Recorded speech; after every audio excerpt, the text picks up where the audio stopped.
Hey, what's going on? It's your boy, Frank Hamilton, online fitness coach.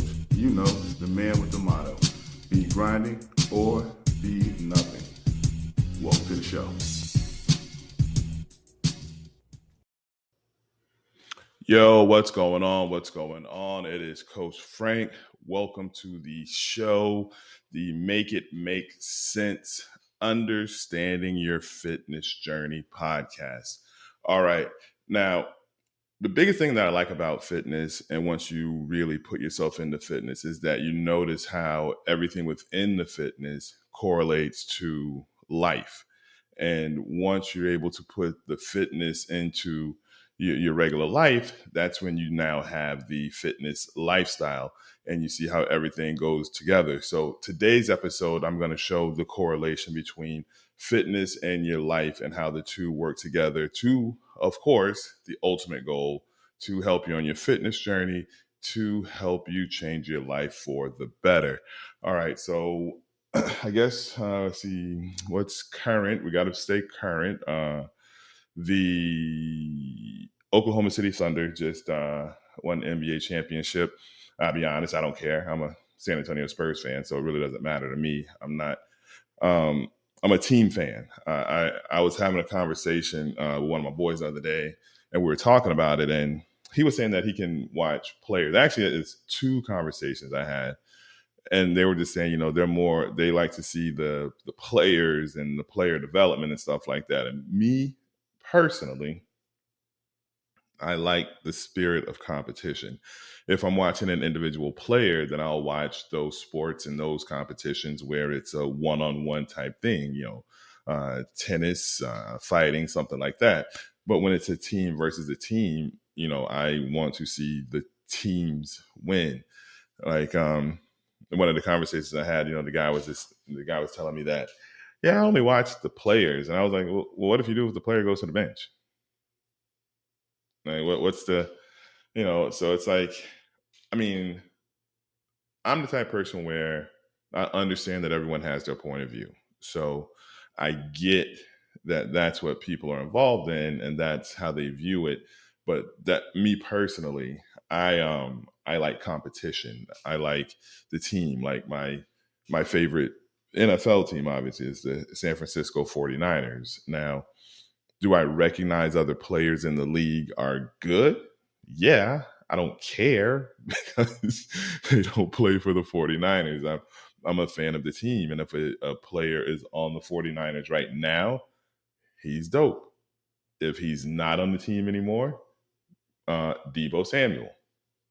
All right, cool. Go be good for your other team. I could care less. I'm only focused on my team. So I spun around that whole block or beat around that whole bush just to say, yes, I do recognize that the Oklahoma City Thunder won. I just, in the spirit of competition, congratulations. But other than that, as soon as that game was over, to me, it's like, all right, Spurs, time to get ready for next season because I'm a San Antonio Spurs fan. So I'm ready for them to get ready. Now that this season is over, we're next season, wipe the slate clean, back to the drawing board, and hopefully next year, it's the Spurs. So anyway, um, what else new is going on? I don't know if many people know, but you should. Though I do live in Phoenix, Arizona, and I was talking to some family yesterday, and as some family member I talk to on a regular basis, so he was asking me how are things going, and I was like, man, Arizona turned it into Arizona. He's like, man, what's the temperature, whatever. And I was like, I think it's like 110. No, I think no. It was 107, around 107. But Arizona getting real. Arizona is how I say it? Arizona, yeah, something like that. But okay, so what's what we got? Hotness here in Arizona. Oklahoma, no, yeah, Oklahoma City Thunder just won. Um, what happened? Father's Day just passed. I got to speak to my pops. When I went home last time, I didn't get to see him, so I need to. Maybe I'll surprise him. I'll find out when he's. My father's a truck driver. Maybe I'll find out when he's home again. I'll try to surprise him. I don't know. We'll see. We shall see. What else is going on? Let's see. Kelsey and I are getting, my girlfriend, are getting ready for this hike in Havasupai in July. And so we've just been doing like smaller, shorter hikes to prepare us for that because we've never done anything like that. Um, we did this past one this past Saturday. It was 3.5 hours. Oh my God. Challenging. I'll say that, challenging, especially in the Arizona heat, man. It was, man, I'll say this. If you're hiking in Arizona in the summertime, stay hydrated. It's just the common sense of it. Just stay hydrated. All right, so let's get into the show. Let's see. All right, so we're going to talk about when you're not on the road to your fitness journey, but you're trying to get there, and then the hurdles that are in the way that may keep you from getting to where you want to be, and then like some of the backlash you may be experiencing internally or externally. You know, first of all, you're not lazy. Don't believe that. You're not incapable. That's not the truth either. You just, there's a fear of movement when the intended goal is to change yourself, because who you are is who you become comfortable with, and to change that means you're going to have to do things that are outside of who you currently are. So there is a fear in that, in that movement. But that's why you have to make sure that when you do have a goal, it is an honest goal, that no matter how strong the fear is of the action to get there, wanting to get there is still stronger than that. So it's not an issue. So you still go through the process. Like, I always give the example of how I got into fitness and started working out. And I knew nothing at all about fitness, nothing. The only thing I knew was that I no longer wanted to be who I was. So I didn't wait to hire a coach or a trainer or watch any videos or anything like that. I was sitting in the living room with my boys. One of them made a joke about my physical appearance, about why was my chest going backwards. That hurt, and so I just went to the gym. I left. I waited about 15 minutes. I left the house. I went to where my boy lived in Winter Park. Winter Park. I left his house, went to 7-Eleven, bought me a Gatorade, went to, I think at the time we had Vitamin Shop, went to Vitamin Shop. Not sure why, but I heard it was good for you. I bought creatine, read the just instructions, poured it in my Gatorade. And from that moment on, it was, okay, I'm changing. Now, I didn't know how to work out either, and I had no strength. I'll be honest. This is following an accident when I was rear-ended by a drunk driver. I was probably roughly about 145, maybe 150 pounds at 6'2". So I was not the biggest individual. So literally when I started working out, I could only bench press the bar, and it was like 3 sets of 10, and it was challenging. And I was a well-grown man. I was in my late 20s when this happened. It was very challenging to be able to do that. But I just kept building. Now, I went for exactly 365 days. At the end of the 365 days, I gained 2 pounds. I did want to quit. Luckily, as I went to LA Fitness, I was going to cancel my membership. I went to the gym, played a little hoop, walked around, pretended to work out, see some people that I was used to seeing when I was working out. As I was leaving, I ran into a friend of mine, this guy Chris Perkins. Chris, visually, you could tell he worked out on a regular basis. And I asked him, when does he work out? He told me every day. And I told him I'll see him the next day because I'd already been there for a while, right? And that's just how it happened. Now, I've often told the story in regards to wanting to cancel because I feel that after a year, I failed myself because I only gained 2 pounds.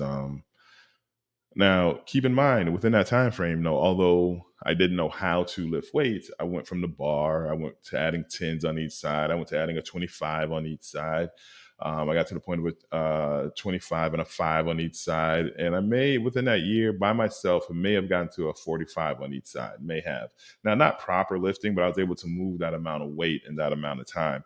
So looking back on it, what I did learn was that for a year, I could fully dedicate myself to the unknown. I knew nothing about fitness. I knew nothing about weight training, working out, anything like that. But one of the things people need to learn is that wanting to change is going to be a mental hurdle first and a mental adjustment first. So that I was able to commit an entire year. Like I was waking up in the morning before work. I was waking up at like 3:30, 4 o'clock in the morning to go to the gym, go work out, take a shower at the gym, take my clothes. I was ironing my clothes the night before, and in that practice, what you learn is that if you prepare for tomorrow the night before, then you're gonna go to sleep with intent. When you set your alarm, when you iron your clothes, when you check your schedule, when you make sure you have enough gas in your car, when you make sure your lunch is packed for the next day, when you do all of those things today for preparation for tomorrow, that means you're going to bed and you're living with intent. And if you're already living with intent to go do something, why not live with the intent of making you better? I mean, because you've already shown that you can serve a purpose. You can set the alarm to get up at the appropriate time to be able to do what you need to do, whether it's get the kids out, get ready for work, things like that. But why not set that alarm 30 minutes earlier to change your intent now to work out, to wake up and maybe do a 20-minute jog before the usual time when you would wake up. It's just when you go to bed, make a goal. So every night, when I was working out in the morning, every night I prepared the night before, because if I prepared, that means I woke up. What are my excuses? My food is packed, my clothes are ready, my gas is in my car. I have everything I need. I Except excuses that are really not valid. So it's get up and go.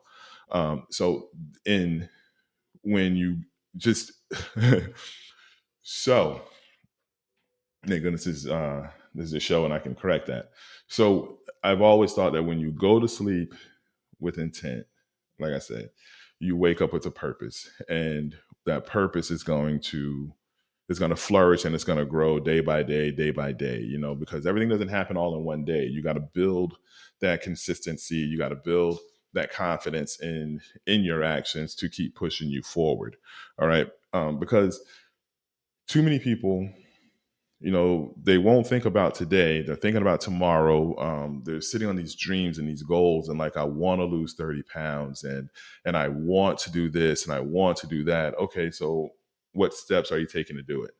Whenever I do a consultation with a potential client, I ask them what their goal is, and I ask them what are they doing to push that goal forward. What are they doing to accomplish that goal? Because they have their goal before we talk, before they meet me, they have their goal.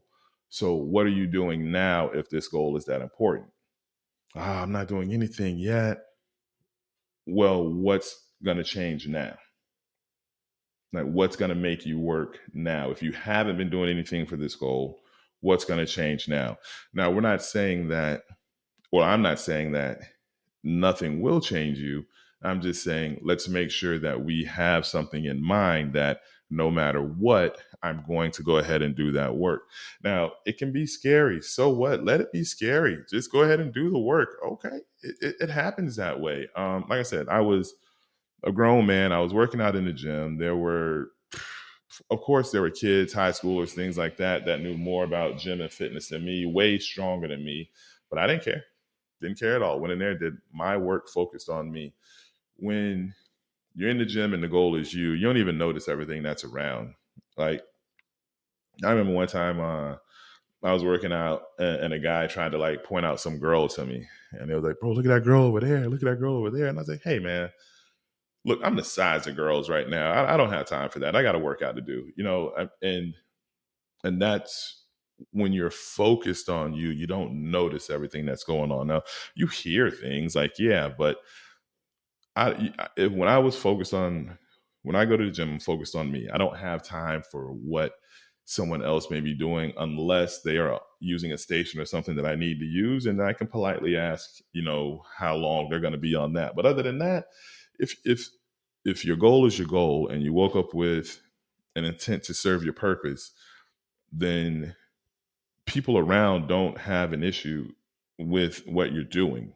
You're just going to go ahead and focus on that. And that's one of the things you really got to focus on when it's important about the gym. And that's one of the current things now. People are going to the gym, and why are you looking at me? And it's like, you're in public. People can see you in public. People are going to look.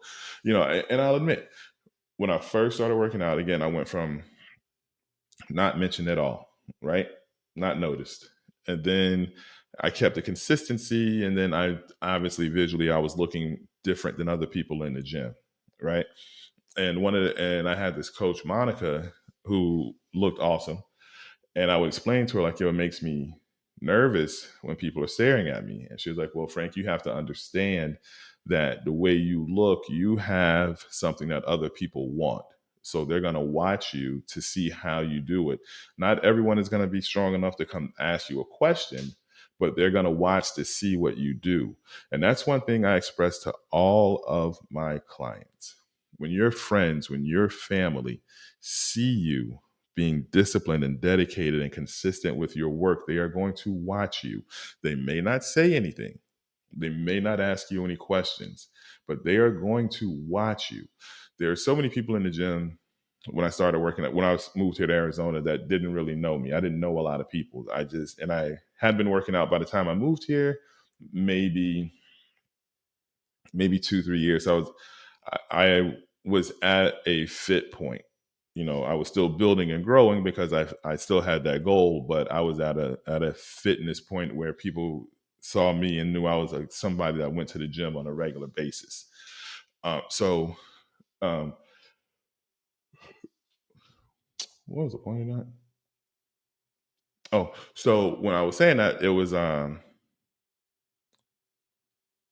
people, like, even people that I grew up with, when I would have conversation. Well, I moved to Arizona, okay, that they didn't know me at first, but I don't mind talking to people. So when people would hear me talk, they would realize, oh, this guy, he's cool with talking.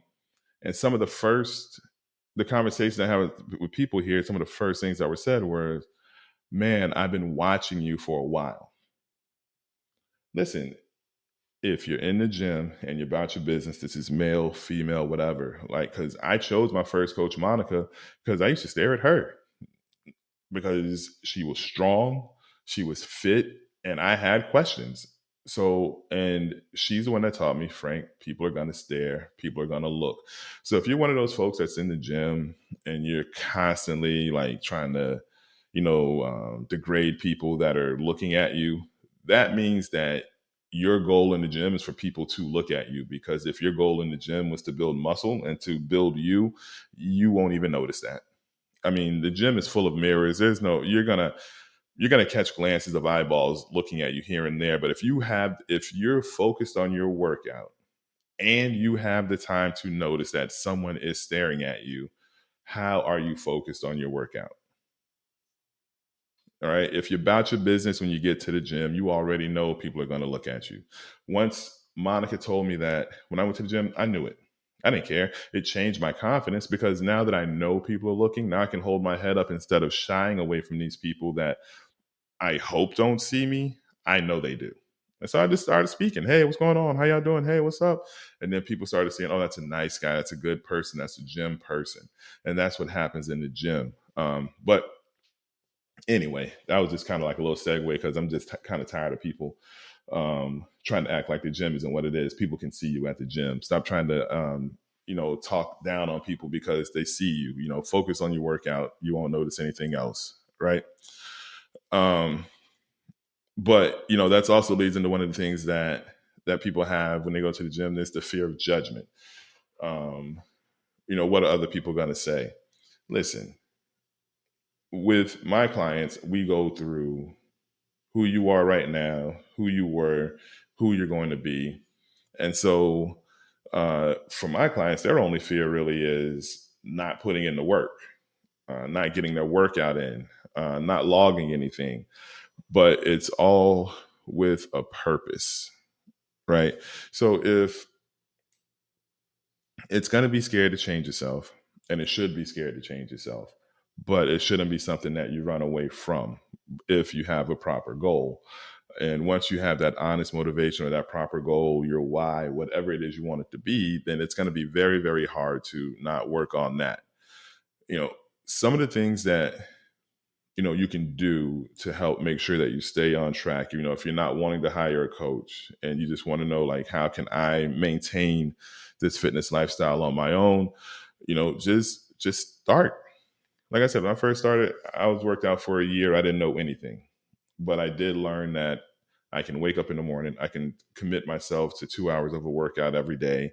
I can commit to eating correctly. I can commit to having a goal, not knowing how to accomplish it, but I can commit to having a goal.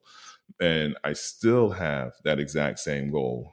And that is, I want to go to the beach. I want to go to a pool. I want to take my shirt off with confidence. Now, that goal pushed me into being a fitness coach, pushed me into being a professional bodybuilder. But even now that I don't compete anymore, my goal is still the same. I want to be able to take my shirt off with confidence, and that's what propels me, and that's what pushes me, and that will always be my honest motivation. Health and everything comes along with it because I understand what the process is, but my driving force is building and maintaining that confidence that I have in me, and that accomplishment of work that I put in me, that I can see that I did that to me. Like, all of that happened because I put in that work.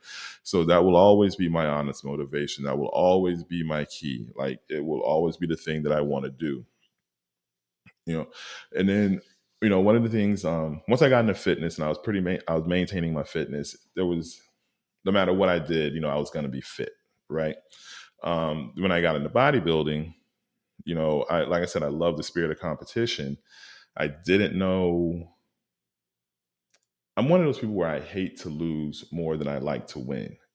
So even though I didn't know anything about the sport, the first show I did was men's physique. I didn't know anything about the division because it was right when men's physique was just starting. It may have been may have been second or third year of the division actually being in existence. And I did my first show. Let's see. I get fourth. Yeah, I got fourth place on my first show. That sucked because I didn't get first because my coaches told me that I would get first place. That didn't happen, so I felt like I lost. My second show was a national show, and that was like to get my pro card. Now, the way I always explain how bodybuilding goes is you have your regional shows, and those qualify you for a national show, and then a national show will allow you for a pro title or a pro qualification. So a regional show I did initially here in Phoenix, anybody can do those. You sign up with the local promoter, you do those shows. If you finish, depending on your division or whatever the rules are, top 2, top 5 or whatnot, you qualify for a national show. I always say it's like playing, if you play high school basketball is a regional show. After high school, you then go to college. That's a national show. And then after a national show, you go to the pros. That's the NBA, WNBA, whatever. So that's bodybuilding, regional, national, and then pro. So I did my first regional, fourth place, first national, got 15, I think, out of like 40 something guys. And this is my second show. So although I didn't win first place, I won in a sense of I can hang with all of these people. I beat this many people, 30 plus guys that all came to Vegas for this goal. I beat that many guys. And I beat the dude that beat me in Florida. I mean, in Arizona, my first regional show, I beat him. So that was fun also. And then I came, let's see. Then I went to Pittsburgh, did a national show. Really lost that one.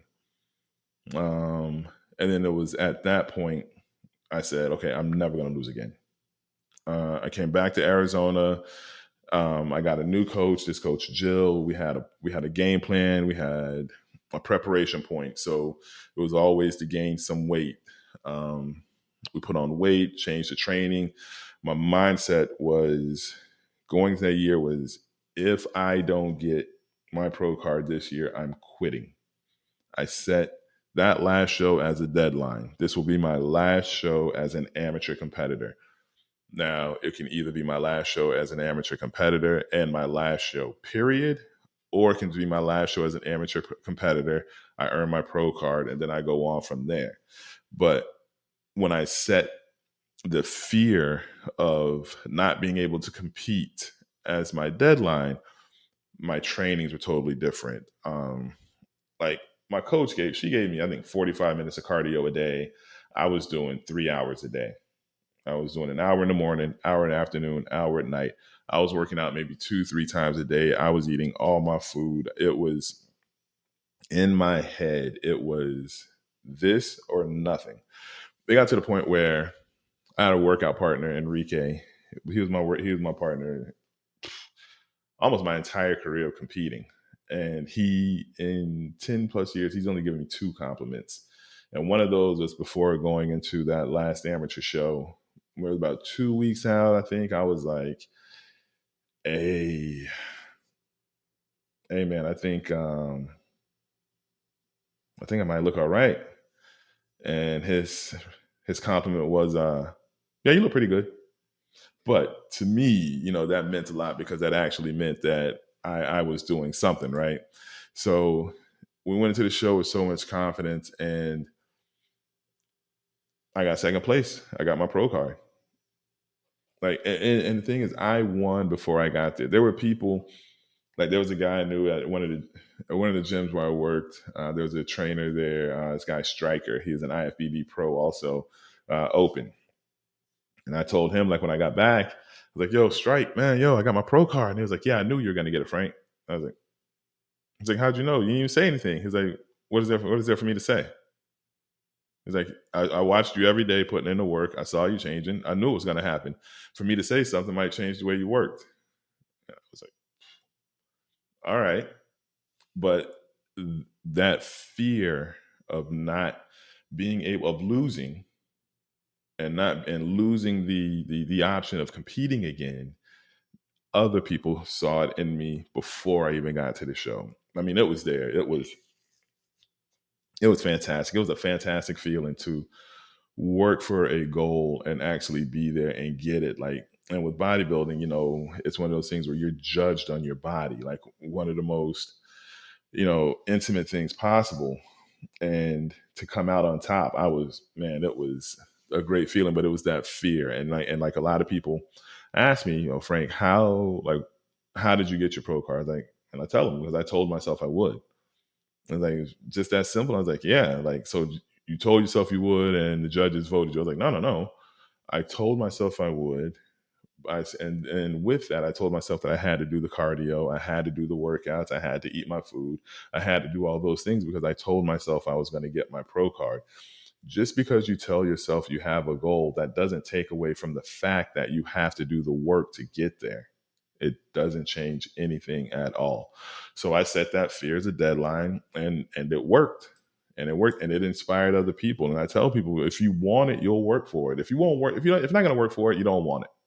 I remember I was training a client once, and she was in the mix of trying to do strength training, but still had like outside fitness interests like yoga and stuff like that. Whereas in between each set, she was trying to do yoga poses and things like that.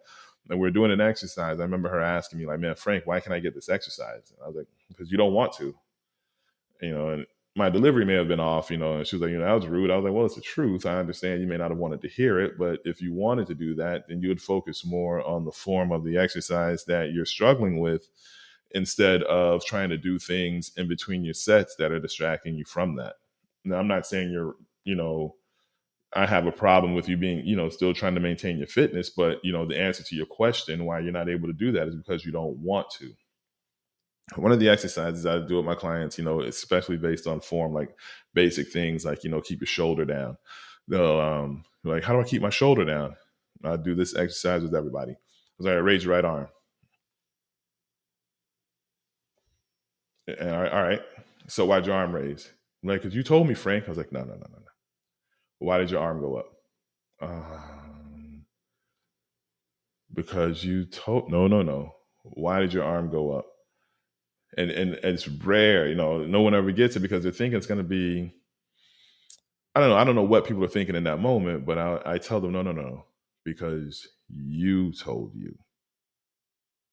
I heard once, be careful of what you tell yourself because you're always listening, which means that can also mean that, if you're doing an exercise and you keep raising your shoulders, man, how do I keep my shoulders down? And so if you're telling yourself to keep your shoulders down, when your body starts doing something that you're telling it not to do, then you notice it. With me, the process and understanding the steps is very simple. That's why for me it always has to make sense. Like, somebody always wants to give me a tip in the gym, but I'll always ask, and I always tell my clients, people are gonna try to jump in and try to change you, but when they do try to give you a tip, ask them why. Why is the exercise you're telling me about, why is that exercise going to increase or maintain time under tension in the muscle fibers that I'm working? Why? And if they can't tell you, then just let it go. But what are you telling you? I have to do this. So if when your form is off, and that's going to be the most humbling and honest things you can do on your workout. Like, when after a year I looked at myself, it was easy for me to tell that I hadn't grown the way I wanted to. And so I wanted to make a change. I was going to quit. That's not the change you want to do, but you got to make a change. You'll see people working out for years with no change. And it's like, what's your goal? Like, what are you trying to, what are you telling yourself? When you look at yourself, are you telling yourself you look better than yesterday? Like with me, I am always completely honest in everything I do. Like, I know I don't. So that's why I work every day, because I also know that there's no way you can look better yesterday than you will after you put in work today. It's just not possible. So as long as you put in work today, you'll always look better than you did yesterday. And that's the goal for having a better tomorrow, is looking better than yesterday, a more productive today, and then a more progressive tomorrow, is what the goal would be. Right. And then when you're training, track your effort, not your ego. Like, it's very easy to, especially nowadays, to fall into the generals of what everybody does, right? Because everybody does very similar things. Everybody's wearing the same clothes, listening to the same music. Everybody's carrying the same backpacks into the gym, which I really don't understand. They have locker rooms. It's a lock. It's cheaper. Well, anyway, but everybody's doing all these same things, but no one's really monitoring their effort of trying to change. Like, it's so weird. Like, I go to the gym and it's so funny to me. I remember I was talking with a client, female we were training, and she was asking, she was looking at someone with another female with like short shorts, and she was asking me if I had a problem with that. I was like, "Nah, I don't care. People can do whatever they want to do, but my question is," and I asked her, why would you come to the gym where the goal is to increase, muscle definition and tone and things like that, wearing the least amount of clothes possible and not displaying any muscles whatsoever? Like, what is the point in that? Guys and girls alike, like, what is the point? Like, and she was like, I don't know, Frank, I guess. I was like, all right, then if you can't answer, like, if you can't give a reason to why to do something, then just don't do it. Period. If you can't say this is why I'm doing it, then just don't do it. It's just that simple. All right. So I really do hope we got with someone here. We resonated. We brought some information. Hey, but you beautiful overthinking individuals, stop. Keep the main thing, right?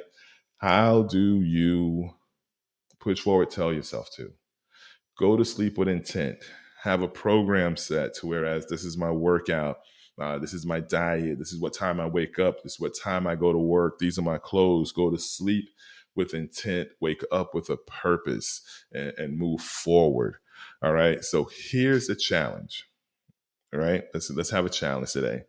Whatever you have been afraid to do it by Friday. And then message me when it's done so we can talk about it, and I can applaud you and I can celebrate you. All right.